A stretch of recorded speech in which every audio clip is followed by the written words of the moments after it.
Hey everyone, welcome to the Zest, the official podcast of Orange Coast Magazine. I'm Chelsea Ranieri, and today I'm joined by two guests, Miguel and Joshua González. Miguel is the director of IT for Northgate Market, and Joshua is the director of operations. So Northgate Market was first opened in 1980 and is now one of the largest Hispanic supermarket chains in the country. In 2023, they launched Mercado Gonzalez Northgate Market, a vibrant food hall featuring 20 vendors serving up a variety of Mexican dishes, including tamales, tacos, menudo, and more. Thank you so much for being here today, Miguel and Joshua González. Thank you for having us. Of course. I have to say, my husband and I are so obsessed with Mercado Gonzalez. We go like all the time. We're always getting the tacos, but I need to go on a weekend so I can finally have the menudo because I grew up eating that from my grandma making it. So I'm very excited to try that. We'll see you there. Yeah. Amazing. Best menudo for sure. Really? Oh God, I'm so excited. I eat it so fast, I'm like sweating. So I'm very excited to try that. Well, to give some backstory, because you guys have such an incredible family history. In 1952, your grandfather's shoe factory and store burned down. So can you share how this led to your family's journey to the US? So when that happened, obviously my grandfather was took on a tremendous amount of debt, and they tried, going to Mexico City. They tried to go to different areas in Mexico. At that point, I think there was only, I want to say, 12 brothers and sisters, right? Yeah.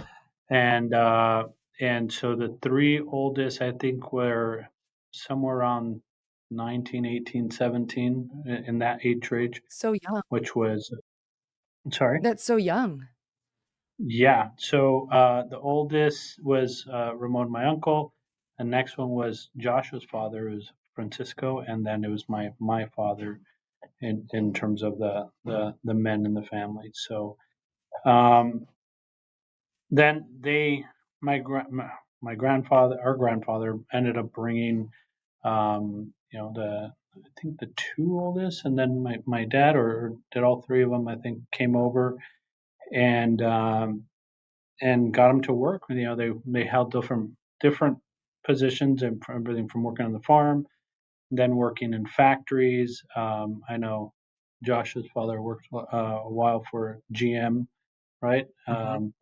And then my grandfather worked in a company where they made like chain link fences and stuff like that over here. I think it was in Garden Grove.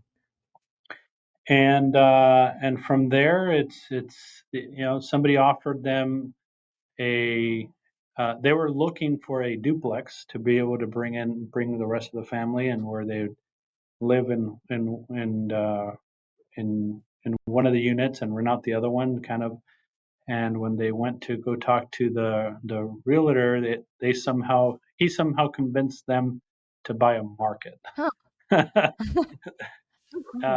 Didn't have any background in anything related to markets. So and with the grace of God and a lot of hard work, everybody got to work, and they ended up bringing the rest of the family a few years later, or actually by that time they brought them over, and so there was at least 10, 11 working at the market at one time, and the market was just a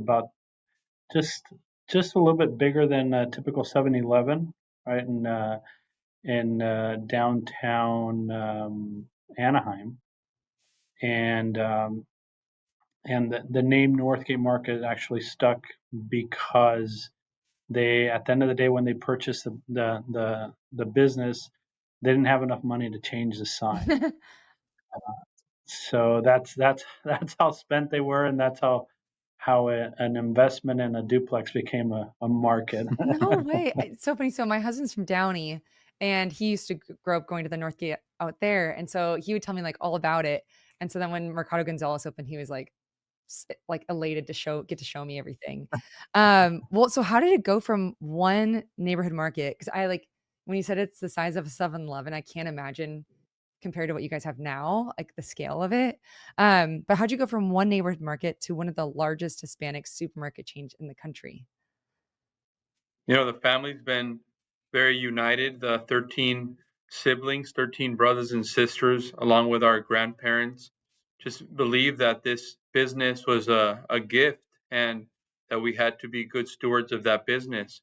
If you think about in the 1980s, what was happening around, the Hispanic population and the growth of Hispanic population and how they were underserved really in terms of the products they were looking Yeah. for, whether that be ingredients, prepared products like carnitas, chicharrones.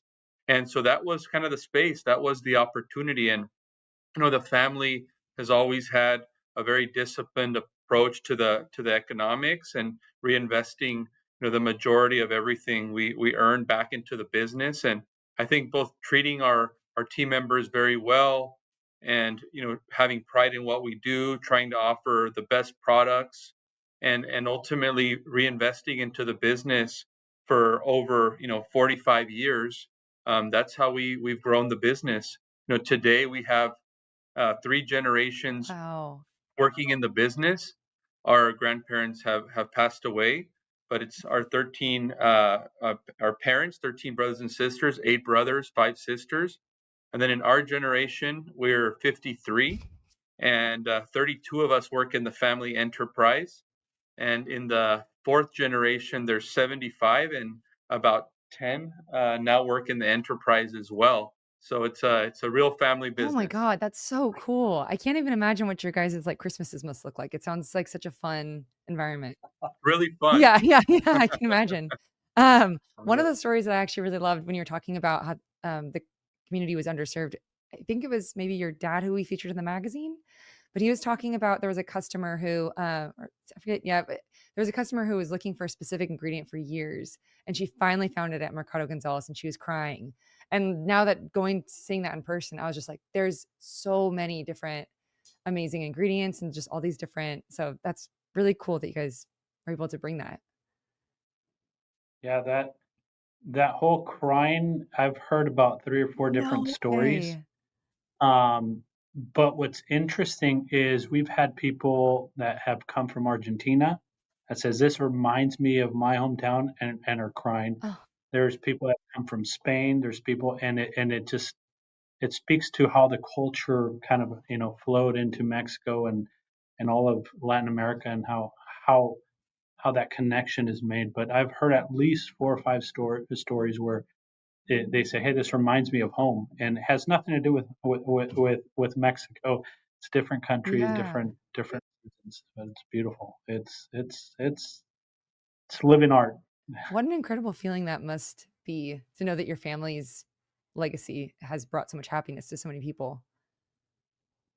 Yeah, it's really exciting to think about that our passion, what we like to do as a family, Yeah. is valued and enjoyed by so many people. And when you go to the mercado in Costa Mesa, for example, you see people from all walks of life who are enjoying the mercado and have a very similar interest in getting to know the Mexican culture, feeling proud of it, and enjoying in different ways, whether that be buying an avocado that's, ripe and Yeah. perfect to eat today, or, carne asada to make at home, or a salsa fresca made in the mercado. We take a lot of pride and, we have a lot of fun with it too. Yeah. So my grandma passed when I was a teenager, but going there just reminded me so much of her. So I love it. But well, anyway, speaking of all the family that you have that are involved in the business, how do you strike a balance between honoring tradition and then continuing to innovate? Uh, well, you know what? Josh worked really hard with a lot of folks around here, and I'll let Josh speak a little bit to it. But it was just saying, being unapologetic when it comes to, hey, we want to bring something to the people. We want to bring our culture.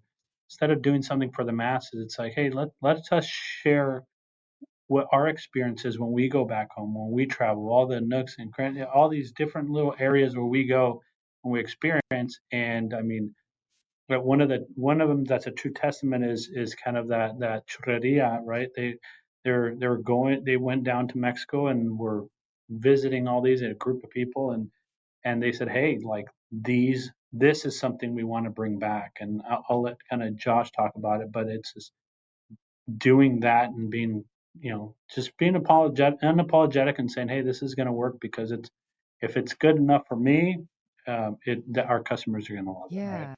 Yeah. Chelsea, we focused on the regionality of Mexico, and as you know, Mexico in its regionality is very distinct, and the regions bring different types of ingredients, different types of cultural practices, and we believe that that's just not well known today in the United States, and we wanted to be the family and the brand that could bring that in an elevated way, but at the same time that's very accessible to everyone. The mercado is a very accessible experience to all.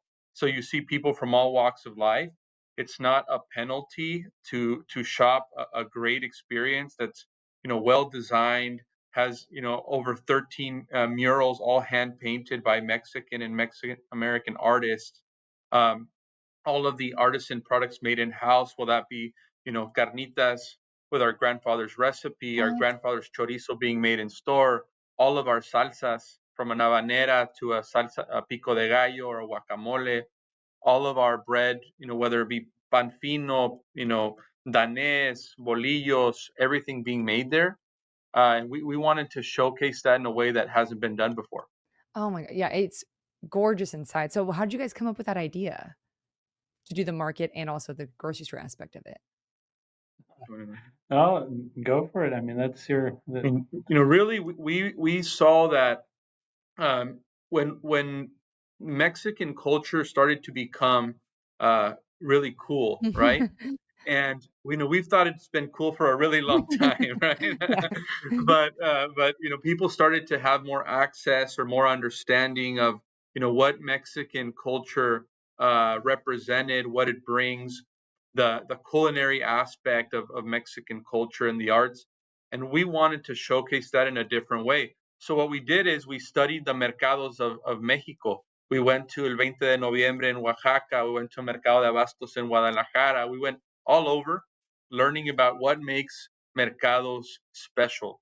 As you know, most of the old world has mercados, right? Marketplaces that are community hubs where people buy ingredients and they buy prepared foods, and we wanted to bring that to life. So that's why the mercado, in its essence and its design, has so many meandering vistas. It has so many different nooks. It has so many different colors. The mercado has 153 different colors in it, What? and it has over 50 different tiles. Wow. So it's very thoughtful in its design. Yeah, that's incredible. You feel I can when you said the amount of colors, you feel that when you walk in. It's gorgeous. I also Thank you. small aspect, but I love that you can walk around with a glass of wine. I was like, "This is great." There you Yeah, go. I was like, we ended up buying way more than we intended. I was like, "I love this." Um, may or may not be by design. yeah. I love that. Well, can you share a bit about the impactful work being done by the Gonzalez Reynoso Foundation and Viva la Salud? Oh man, that's a big one. It's I'd kind of like to take one step back because kind of how it came to be, because I think it does it justice. When my grandfather passed away, a number of people showed up to my grandmother's house and said, "Hey, Don Miguel used to help me pay for my treatment. Don Miguel used to pay for my son," and they're like, "No, well, we don't believe you." And then somewhere along the line, somebody opened up a checkbook and saw all these checks that my grandfather was writing Oh to my God. everybody there locally, even at the stores and stuff, and he wouldn't tell anybody. And so that I think it dawned on everybody. It says, well, how do we support that legacy? How do we give him honor? And that's kind of how it originated. Said, well, let's formalize it. Let's make this let's have a process around it. And it for a long time that's what it encompassed. It's grown into so much more with Viva la Salud, and our communities really struggle with a lot of health issues, especially when it comes to diabetes. So educating them, and Teresa Blanco has been a godsend. I mean, she is so passionate about the work being done, making sure that the customers are educated, that we're offering mammograms, that we're really it's a living testament to what the foundation wants to do and how it goes into practice at the stores and all these events and all that. Luckily we've gotten a little bit better in involving our vendor partners and being able to donate to that cause and being, whether it's partnerships at health fairs or whether it's supporting the fundraising efforts to be able to give back to the communities, to the schools. I don't know if I've missed anything, but it's kind of. Yeah, and the three kind of pillars that we focus on, as Miguel kind of alluded to, is education, health, and wellness. Really being able to support communities with what they need, but education is really the strongest pillar Mm-hmm. because we know what education does for families and the mobility that it creates in communities, and we just feel passionate about supporting that. Yeah, I read that you guys partner with colleges like Cerritos, USC, and Bremen University. Yes. Wow, can you talk a bit about that? Well, and that's just a few of them. I think with Cerritos, we have a really good program. It's called the WAFC, Western Associated Food Chain Management, right?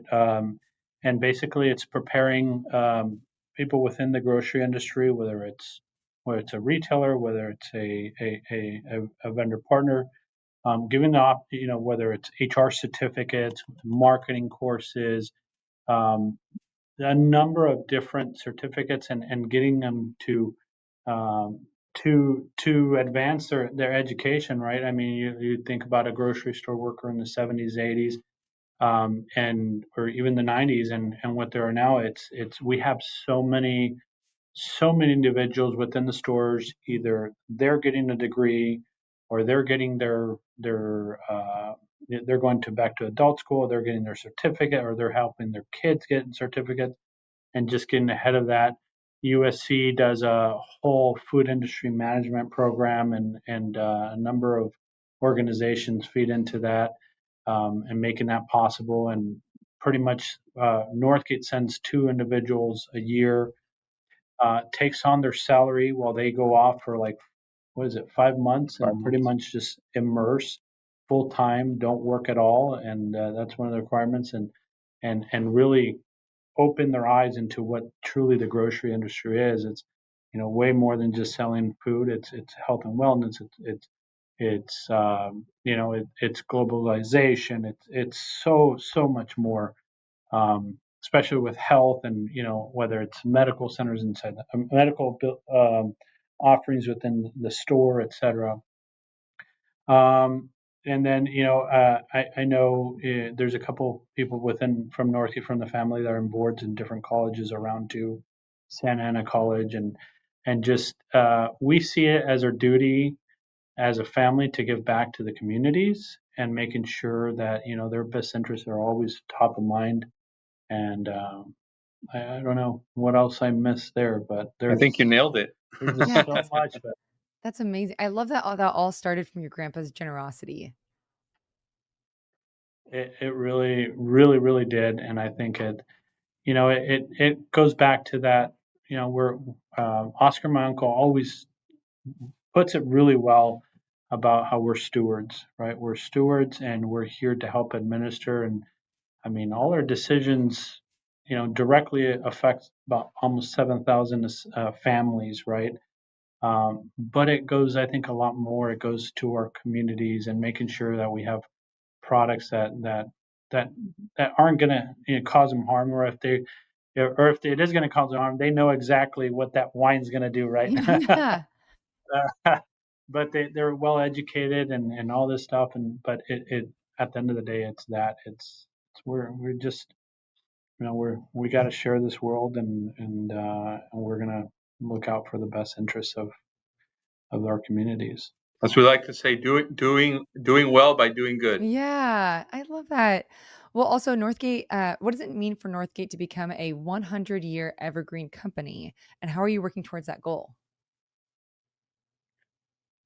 We believe that this business is a gift, as we mentioned before, and when you have so many family members in the business and such passion for the business, it not only becomes about how do you kind of groom the next generation to serve and to have a ethic of hard work and passion for what we're doing.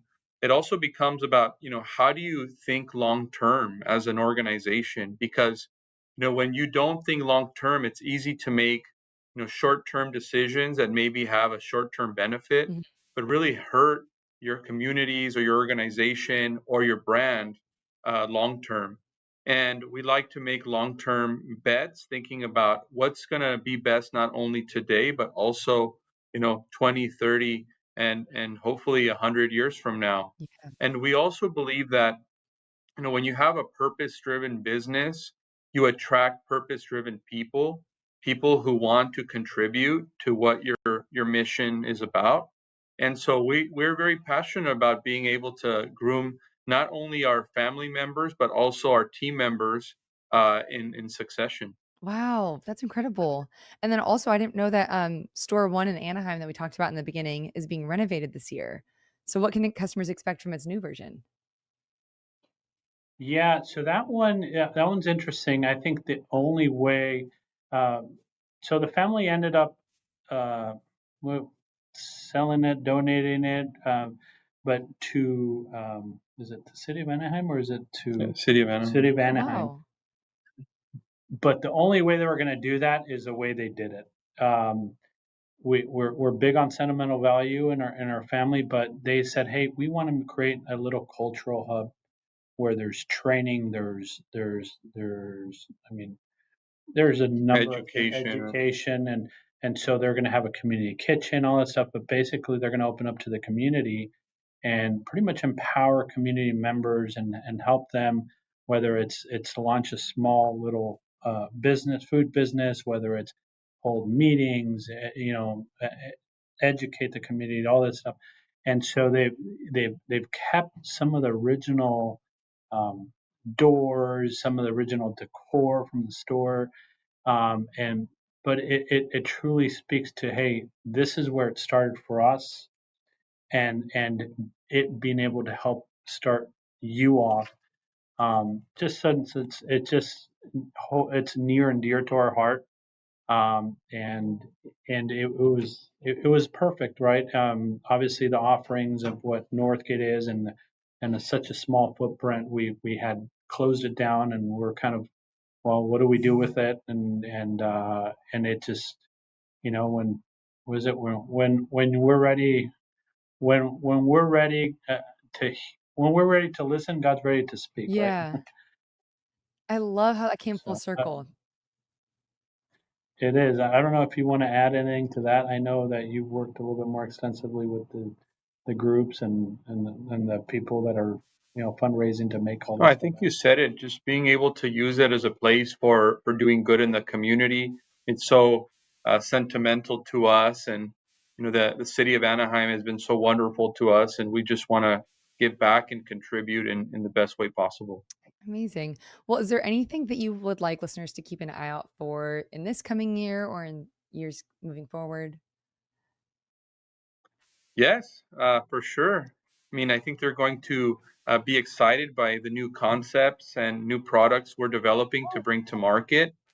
We have 4 stores in our plans for next year, and we're just excited about being able to bring new culinary experiences, new products that for some are known, but for many are not, and then also cultural experiences such as cooking classes, events, and festivals. So a lot of exciting things coming from the brand. Ooh, that all sounds so fun. The cooking classes sound really fun. Yeah, we do have them already. For example, in this coming holiday, you're going to be able to take tamal making classes and other types of classes. Oh, very cool. That's good to know. Yeah, our marketing department's doing tremendous work in bringing actual cooks and cooks, home style cooking, chefs that are very, uh, to specific to a region, bringing them from Mexico and doing in-store cooking classes. And so truly authentic stuff, some stuff that I haven't even heard half the ingredients go in, and just being able to bring that. So I think, to Josh's point, there's going to be so much more. As far as a message, I want to make sure anybody that's visited the store, thank them for having that confidence to walk in to experience something new. We know you weren't disappointed, and just know that it's a constant improvement on the brand, on the offerings, and Josh here is tirelessly working to make sure it never gets boring. So there's always going to be upgrades, additions, changes, keeping it as fresh and relevant, and making sure that we bring as much as to for Mexico to these markets and to these new concepts. Incredible. And a lot of gratitude, Chelsea. A lot of gratitude. I don't know how we do that, but we want to share our gratitude Yeah. to all of our guests and everybody that supported us. Oh, I love that. Well, thank you so much for doing this. We are coming to the end of our time. But before I let you go, I have three final questions for you that we call the Thoughtful Three. So, first, what does success look like for Northgate Market today, and how has that definition evolved over time? But success, if I were to define success for Northgate Market, it's all of us in there together, everybody winning, Oh, right? The customer winning with what they want and the experience they have, the taste, and not being disappointed, right? Our vendor partners understanding that they feel proud of something they're offering in our stores, and obviously in Northgate being able to serve and making sure that we make those long-term relationships and connections with their customers. I think those that's what I would, if you ask me what was success in Northgate, it's everybody's happy, right? yeah. Everybody's. Mhm. What about you, Josh? I would say, also the development of our people in our organization, and making better lives for themselves, being challenged by the work they're doing and fulfilled. I think that's a big part of our success. Amazing. Well, what values have been the most important in guiding Northgate Market's growth over the years? And how do you ensure those values stay rooted in everything you do? And I feel like you guys talk so much about this. Yeah, we Faith, faith for sure. That's a big one. Hard work. Yeah, I think my grandfather's was hard work and faith. Faith was huge. He always believed in first, going to church on Sundays, making sure that box is checked, and doing good. But faith and hard work, I think they're very. I mean, you Faith, family, and hard work, Yeah. as we like to say it. Yeah. Oh, I love that. Well, what lessons from earlier generations have had the biggest influence on how Northgate operates today? you know what I think there's to me it's I see it as a lot of sacrifice, right? There's been a lot of sacrifice, a lot of delayed gratification. They see it as kind of this that was our only choice, right? It's you want to eat, you got to work, you have to make a living.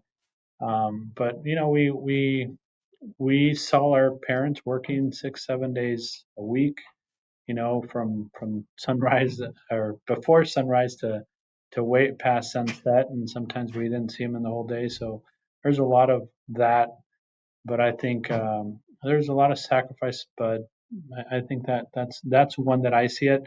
You talk to them, they're like, we don't feel like we sacrificed a lot, Really? but obviously, Yeah. obviously there's a lot of it. Mm. Anything from you, Joshua? I would say the staying close, and very in touch with our business, with our people, being very present in our stores, being very present in the community, being very present with our team members. I think just being very present, hands-on, and passionate about what we do, I think is probably one of the ones that resonates most with me. I love that. Well, I loved getting to have this conversation. This is such a, like, you guys have such an incredible family. And I was already such a fan of your Mercado and everything that you guys do, and now I'm even more of a fan. So thank you for getting to do this. Thank you.